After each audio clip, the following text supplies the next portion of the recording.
Join me as I dig deep into the latest moves by Trump and see if I can uncover what impact it is having on America as youth.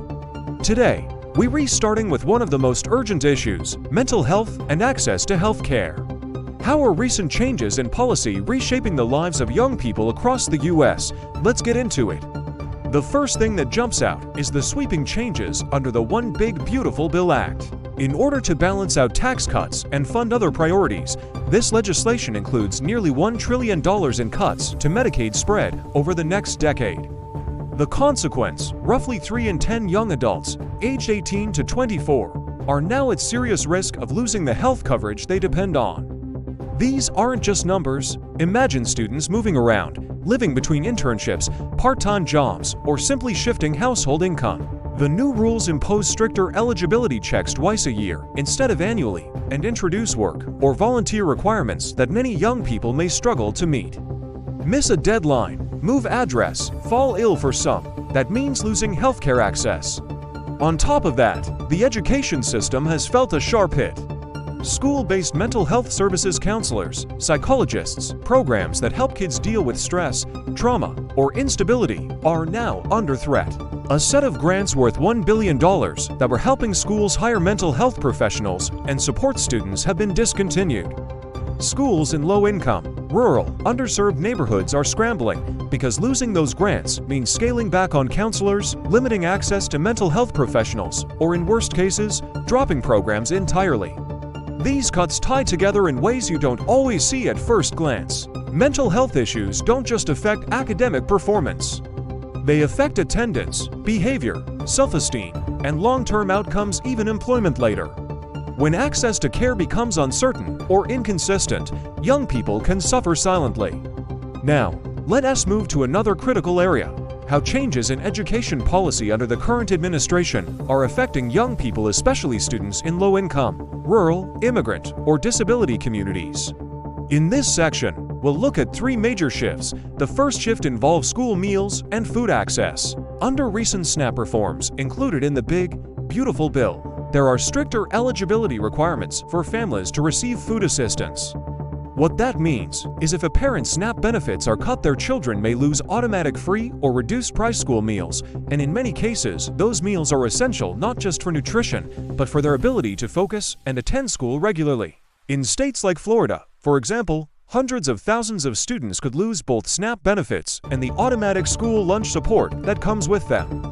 It is not just about a meal, it's about the difference between entering class hungry or entering ready to learn, and about strained family budgets where every dollar counts for groceries or school supplies. Beyond individual students, there's a structural risk for schools themselves. Many schools qualify for free lunch for all students under a program. Community eligibility provision: if a certain percentage of their students are enrolled in SNAP or similar programs. If too many students lose eligibility, the school might drop below that threshold and lose that program, meaning that even students who still qualify might end up paying or going without. Second, let's talk about funding for special education and the oversight structure. There is a proposal that would shift oversight of special education. Think IDEA programs out of the Department of Education and into the Department of Health and Human Services.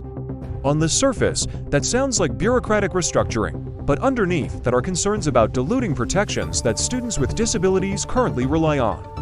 Also, rather than increasing funding to meet unmet need, the plan keeps special education spending at its current level nationally, but consolidates multiple programs into fewer, more generalized funding streams. This risks reducing the accountability and specificity of support for students with different types of needs, especially in districts that are already under-resourced. Third, there's major uncertainty around what happens if the Department of Education is dismantled or scaled back significantly, or its role is sharply reduced. The federal role in enforcing civil rights, ensuring equal access, and helping schools in poorer or rural areas has historically been a safety net. If that federal safety net is removed or weakened, disparities between wealthy districts and poorer districts are likely to widen. For students, this could look like fewer resources, larger class sizes, less support for English language learners, fewer school counselors and support staff, and decreased enforcement against discrimination or failure to accommodate disabilities. These shifts are not abstract, they hit close to home. students in communities already stretched thin where free school meals, counseling, or special education support might be one of the few reliable supports are going to feel changes right away. Attendance, learning outcomes, emotional well-being, all of these can be negatively impacted. One of the most striking shifts is how certain youth training programs are being scaled back or eliminated. Take Job Corps, for example, a program that's been around since the 1960s, offering free vocational training, residential learning. This isn't just about Job Corps. Workforce development funding under the Department of Labor is being cut by $1.64 billion. And many of those cuts are directed at programs that support apprenticeships, traineeships, or subsidized employment for the youth. Meanwhile, a new initiative called Make America Skilled Again (MASA) has been introduced, positioning itself as a replacement or realignment for several existing programs. But critics point out that MASA grants come with new restrictions, such as requiring states to allocate a fixed percentage to apprenticeships, which may not match the areas or industries where young people most need help. Then there's labor market reality. In July 2025, for youth ages 16 to 24, the unemployment rate rose to 10.8%, up from 9.8% a year earlier. At the same time, fewer young people are employed, and the employment population ratio has slid. The gains in summer employment normally when high school and college students pick up seasonal work were smaller than expected. For many young Americans, finding steady work is getting tougher. On the bright side, there are efforts to modernize workforce training aimed at preparing youth for the jobs of the future. There was an executive order directing the Secretaries of Labor, Education, and Commerce to review all federal workforce programs and realign them toward in-demand, skilled trade jobs of the future. That includes reshoring manufacturing, investing in emerging industries, developing new apprenticeships, and integrating new technologies into training programs. Still, the tension is clear. While some policies aim to modernize or adapt, budget cuts and program closures threaten to pull the rug out from under many young people before they even get the chance to benefit. The risk: a growing gap between what young people need to succeed and what's being made available to them.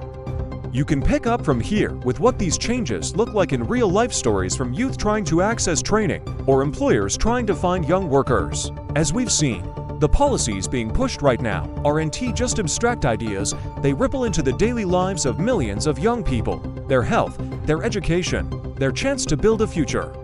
The question for all of us is this: will we just watch from the sidelines, or will we make our voices heard? If you care about where America's youth are headed, don't let this be another story that passes by. Hit subscribe so you won't miss the next deep dive. Leave a comment below telling me which of these policy changes affects you or someone you know the most, and share this video with friends so they can see the picture too. The more we talk about it, the more power we have to push for change. Thanks for watching. I'm Grant Hamilton. See you next time on Democracy Digest.